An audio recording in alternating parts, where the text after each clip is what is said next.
All right, I'm going to call to order the committee meeting for Bridges and Tunnels. Do we have any public speakers? We have one public speaker, Chris Greif.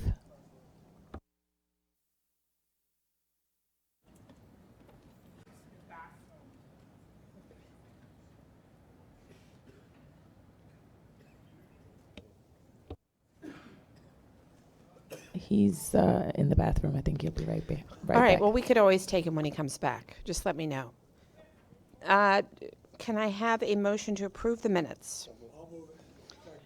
All in favor? Thank you. Are there any changes to the... What happened? All right, so we'll go to the public speaker. Thank you. Sorry, didn't hear you, but I was stuck with people blocking me. But I didn't speak yet.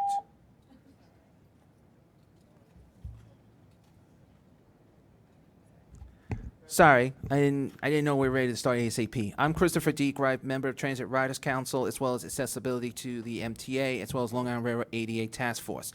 My concern on the bridges part and tunnels is nice to see you can walk over some of the bridges, but as I said before, yes, it's part DOT, but it's also our concern because some of them do travel on the MTA trains, and some are owned by MTA.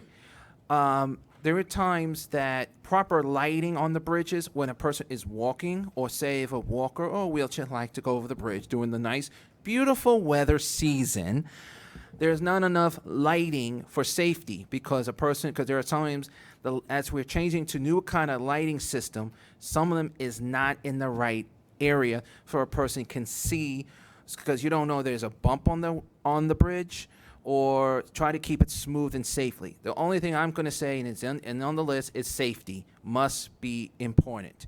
The concern on the bridges, on any bridge that MTA owns, we need to make sure that every accessibility or senior or a bicycle who like to use the bridge, we need to make sure that they're safe at 100%.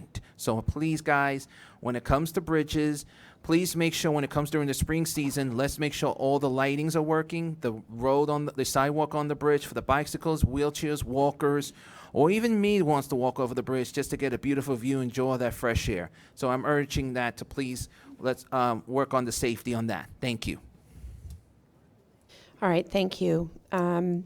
I would like to acknowledge the tremendous service of Commissioner Vanderpool, and this is her last committee meeting, leaving aside what we do on Wednesday, so thank you very much.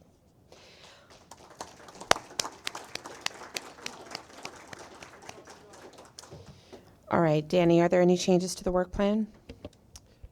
I'm going to save comments for Commissioner Vanderpool at the end, if that's okay, so you get another applause. Is that all right? Okay.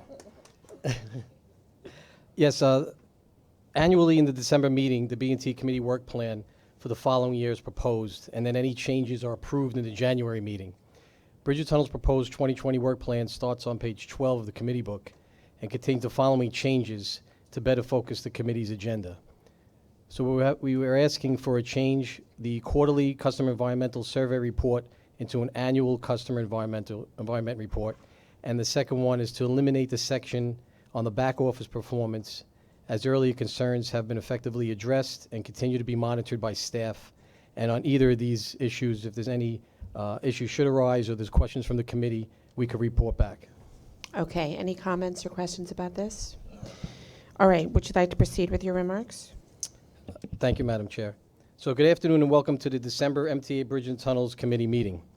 I'd like to start off today's meeting by recognizing the efforts of Bridge and Tunnel Engineering and Construction Department.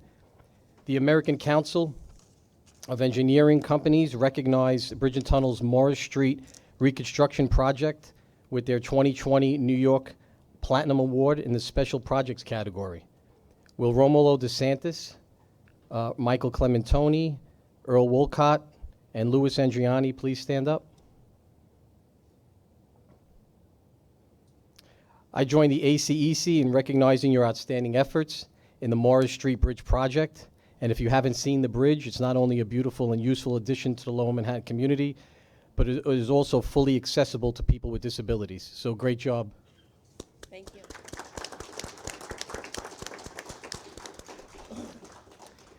I'd also like to recognize another B&T staff member who was awarded the ACEC New York 2020 Gold Award for our Operations Command and Control Centers, Will Krishna Venakati Swamy, please stand up.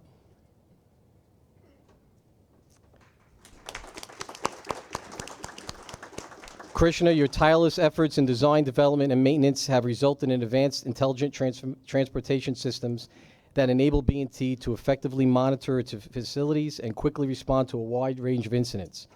This ACEC award is a testament to your accomplishments. Thank you for your hard work and outstanding contributions to helping B&T operate safely and efficiently. Look at that, 2 rounds of applause. Very nice. Rich Hildebrand will now give us a report on operations. Thank you. The report on operations begins on page 18. Paid bridges and tunnels vehicle traffic decreased by 0.3% in October as compared to the same month in 2018. Easy Pass was used in 95.3% of all B&T transactions in October, which matches our all-time high. Preliminary figures indicate that paid vehicular traffic increased by 1.2% in November of 2019 and is 2.4% higher for year-to-date through the end of November as compared to the same periods in 2018. With that, I would like to thank all of our operations department employees, as well as everyone in TBTA for their tireless efforts throughout 2019. I look forward to a great 2020. Happy and safe holidays to all. Unless there are any questions, this will conclude my report on operations. Thank you. Well said. Pashka will now give us the safety report. Good afternoon. The safety report begins on page 33, and here is its summary. Customer collisions rate continues to improve. The total collision rate improved by 3% over the last year and 23% over the year before that. The collisions with injury category rate is also down by 9%, better than last year, and 10% compared to the year before that. Employee and contractor safety metrics are as follows. The employee lost time injury rate continued to improve during this period, and B&T recorded a 37% decrease during the last year. The contractor injury rate increased from both last and the year before that. We are taking steps to reinforce contractors' commitment to construction safety. Unless there are any questions, this concludes my report. All right, thank you. Dory will now give us, will present the financial report and the proposed budget and financial plan for 2020. Thank you. The following is an overview of November financial results. We briefed the committee on October results in last month's meeting, and the October financial report is in your book, starting on page 39. The complete November financial report will be provided to the committee for the January meeting. At $1.08 billion year-to-date through November, support to mass transit was nearly $28 million higher than the mid-year forecast. November year-to-date toll revenue was $1.9 billion, which was just below forecast by 0.3%, or $6 million. Operating expenses were $457 million, which was below forecast by 6%, or $29 million. The favorable expense results include lower overtime costs of $2 million, or 8% below forecast. Unless there are any questions, this concludes the financial report, and I will move on to the 2020 budget and November financial plan. I had a question. Commissioner Law. On page 47, how can you have toll revenue collection rates over 100% on 2 of the bridges and tunnels? Like, what am I missing there? Like, how could you do better than 100%? So it's based on tolls transacted, and some people who don't pay their tolls right away get assessed a violation fee, and the violation fees are $50 at minor facilities, $100 per transaction at major facilities. So the violation fees exceeds the amount of tolls transacted. Sure. It's because Bridges and Tunnels does 120%. That too. Commissioner Vanderpool. Madam Chair, I forgot to just make a brief comment about safety under law enforcement. It is incredible to see the decreases that we've seen with unsafe lane changes and texting while driving and speed. If only we could see those sorts of decreases citywide outside of our facilities. But that is incredible, and I just wanted to offer my appreciation and thanks to the team for accomplishing this. Thank you. Commissioner Mack? Yeah. Chief, would you attribute that to the Highway Patrol and your presence? Nothing like the presence of a marked car. The Highway Patrol does play a role in that we are flexible and we can deploy them in different ways than we deploy the rest of the workforce, and they are specially trained to do enforcement such as speeding. But it's really a testament to the entire workforce and our shift since we've gone to open road tolling into a real patrol, an actual patrol model where we were out there doing directed patrol, and we are constantly engaging with motorists, mostly positively, thank you, but keeping them safe and promoting safety out there. So it is the visible presence, but it's all of our employees throughout the system. Job well done. Thank you. All right, Dory, would you like to proceed? Yes, thank you. The November financial plan begins on page 58 and is consistent with information presented to the board in November. Details are provided in the staff summary and the accompanying tables in the committee book. I'll just touch on a few highlights. Total support to mass transit in 2019 is projected to be $1.1 billion, which is $18.5 million better than what we projected in the July financial plan. The favorable reestimate is mainly due to lower operating expenses. 2019 toll revenue is forecast at $2.1 billion, with traffic volume reaching another record high of 329.3 million crossings. 2019 operating expenses are projected to be $550 million. That includes $276 million in labor costs and $273 million in non-labor costs. The 2020 budget for total support to mass transit will increase to $1.2 billion, primarily due to a full year's impact of the toll increase that was implemented on March 31st, 2019. Toll revenue is projected to be $2.1 billion based on forecasted traffic of 331.2 million crossings, and expenses are budgeted at $583 million. We ask that you approve the adoption of B&T's 2019 forecast, 2020 budget, and 2020 to 2023 financial plan. I think we have determined that we don't actually need to take a vote on this, and it will go to the full board on Wednesday. Any comments on the financial plan or the budget? Commissioner Law. Yeah, again, just a question so I could be educated on this. The 1.1 billion subsidies, does that only go to the New York City transit system, or does Bridges and Tunnels help subsidize Metro North and Long Island Railroad as well? Metro North and Long Island, there's a formula, which I won't go into, but we subsidize all three. Is it comparable to the formula that gets So done in Albany and funded, like with the congestion pricing, where it's like 80-10-10? It's better than that. So the first 24 million goes to New York City Transit, and then the remaining is split 50-50 between New York City Transit and the two railroads. Because it came up from Bob in our earlier committee meeting today. I was just trying to figure out how we do manage to pay for that deficit, that we have in those other budgets. Thank you. Yeah, I will spare the lengthy comment on the budget and financial plan. I would have problems with the financial plan and not incorporating the tentative labor agreement so far as, and I've expressed reasons for that elsewhere. And we'll do again in finance, and I'm sure we'll again on Wednesday. So I will be voting no on the budgets and financial plan of the MTA, but we're not voting now. Thank you. Any other commissioners? All right. Joe will give us the status report on the capital program. Yes, thank you. The capital program status report begins on page 69. In November, 127.8 million in capital commitments were made.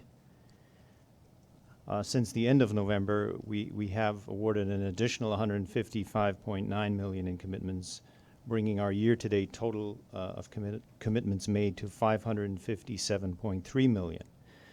Based on proposals received and projected additional awards this month in December, We expect to award all remaining planned 2019 commitments by year end, which will result in overall 2019 commitments of approximately $795 million. That compares to a planned annual commitment of $853.3 million. The variance between planned and projected commitments is largely attributable to good bid savings on several projects, including 2 recently awarded design-build projects that have benefited from contractor innovation as well as a generally competitive bid climate. The most significant commitments made in November were a design-build electrical power resiliency project for $30.8 million and a structural rehab project for $60.8 million at the RFK Bridge. The structural rehabilitation project was notable both for the significant bid savings achieved in this schedule-based A+B bid and because this capital project was awarded to a joint venture of a minority-owned business enterprise and a woman's-owned business enterprise. In early December, we awarded the rehabilitation of the upper-level approach decks at the Verrazano Narrows Bridge for $154.2 million, with a significant savings over the estimate under another A+B bid. In terms of project completions, we have now completed all 12 of our planned 2019 projects. This includes one significant early completion this month for main cable and suspender rope investigations at the Verrazano Narrows Bridge. With this 1-month early completion of the $30.9 million design build project, our year-to-date completions total $198.3 million, exceeding our annual goal of $197.7 million. We also anticipate 2 additional completions that have moved forward from our 2020 design build completion plan, which will further increase our 2019 completions. Unless there are any questions, that concludes the capital report. Comments or questions? Congratulations on the early completions under budget and on the MWBE awards, which are very important. Brian will now address procurements. Procurements start on page 77. There are no non-competitive procurements or ratifications. There are 2 competitive awards this month. The first award is to develop preliminary designs and design-build technical requirements for project TN 87C, tower fender protection at the Throgs Neck Bridge, and a negotiated amount of $2.9 million. The second award is for scoping and preliminary design services for the suspended span lower level deck rehabilitation at the Verrazano Narrows Bridge in a negotiated amount of $3.4 million. The total amount committed for these actions is $6.3. Unless there are any questions, these procurements are described in detail in the enclosed staff summaries. Is there a motion to approve the procurements? So moved. Comments, questions? Commissioner Vanderpool. What is a tower fender?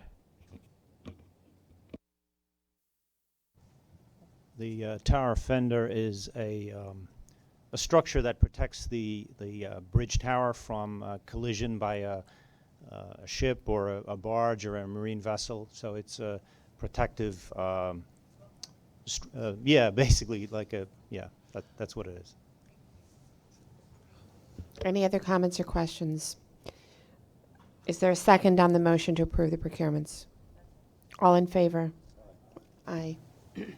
Motion carries. All right, Peg Terry on the Bronx and Queens resident rebate programs. Good afternoon.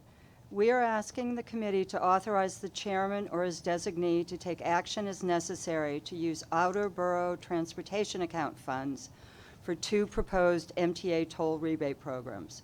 For Bronx residents at the Henry Hudson Bridge and Queens residents at the Cross Bay Bridge, including conducting an environmental review under state law prior to making a determination to implement the programs. The rebate programs are expected to begin in June 2020 and will rebate the full $2.80 New York Customer Service Center Easy Pass toll for Bronx residents at the Henry Hudson Bridge and the full $2.29 toll for Queens residents at the Cross Bay Bridge. We are asking for your approval now so that we can reach out to the 800,000 or so potentially eligible Easy Pass account holders and sign them up for the resident Easy Pass plan after they've shown that they have a vehicle registered in the Bronx or Queens or other proof of residence. We ask that you approve the resolution. Is there a motion to approve these programs? Any comments or questions, Commissioner Vanderpool?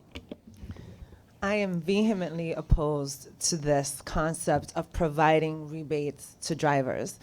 And we are a transit and a toll authority, and it is antithetical for us to provide these rebates. I understand that this is not a function of this committee. It is not a function of this agency. This is an outcome of a political deal. And it just further impresses the point that the car constituency completely and continues to have a much louder voice as a minority in this system, in this city rather, a much louder voice than our other transit constituencies or our other transportation constituencies, more specifically our transit users, our bus riders and our subway riders. And I put the fault of this on those political leaders who consistently listen to that voice. $13.6 million can be used in a much better way by the MTA to support and improve and enhance transit service for our customers. And data has consistently shown, census data in particular, that the car driving constituency has a higher income than those who are using our transit services more broadly. I find the inequity of this in the legislation that was drafted by the state legislature. And again, in these deals that are negotiated, and then the MTA is required to execute them. I understand that there is a measure in the resolution that would cap the MTA's responsibility for this. Once the $13.6 million is depleted or expended, we would not pay any more rebates out until that money is replenished. I understand that. I've read the text. Again, I just think that this is antithetical to us as a transit and toll authority for us to continue to give rebates. Now, this proposal is not the only one. We have been giving rebates for many, many years. In fact, often, and unfortunately, at a loss to the MTA of a few $1 million over many years, each consecutive year. So I'm voting against this. I don't think that, again, even though this money is in this outer borough transportation account, and it was mistakenly thought initially, particularly in the press, that these would just be for transit improvements. The legislation is not written that way. But I don't think that, it just concerns me for the reasons that I stated, but also that I'm glad to know at the very least there's a cap that we wouldn't be giving any more rebates once the money is depleted, but nevertheless, I am vehemently opposed to this as a measure. Peg, just a quick question. Once it's passed through this committee, does it go to the board on Wednesday? Yes, it goes to the Finance Committee after this committee, and again to the board on Wednesday. For a vote as well? Yes. Okay. And are you able to tell this board, Commissioner Vanderpool alluded to legislation, what discretion, if any, do we have under the legislation? The statute provides that allows outer borough transportation account funds to be used for toll discount programs at TBTA bridges. And the agreement made between legislative leaders and the governor included the two rebate programs that are the subject of this resolution. It is a decision of the MTA. This is not a TBTA rebate program. TBTA is prohibited by its bond covenants from providing free passage except in certain limited circumstances. It's before this committee because TBTA will be implementing the rebate programs, but the money from the account goes to the MTA. I would have to check the statute to be sure, but it's not clear to me that the MTA has any discretion in this case. Yes, Commissioner Lynn. I certainly want to support Veronica in her final comments, perhaps before the board, and certainly I think she raised issues that seem important to all of us.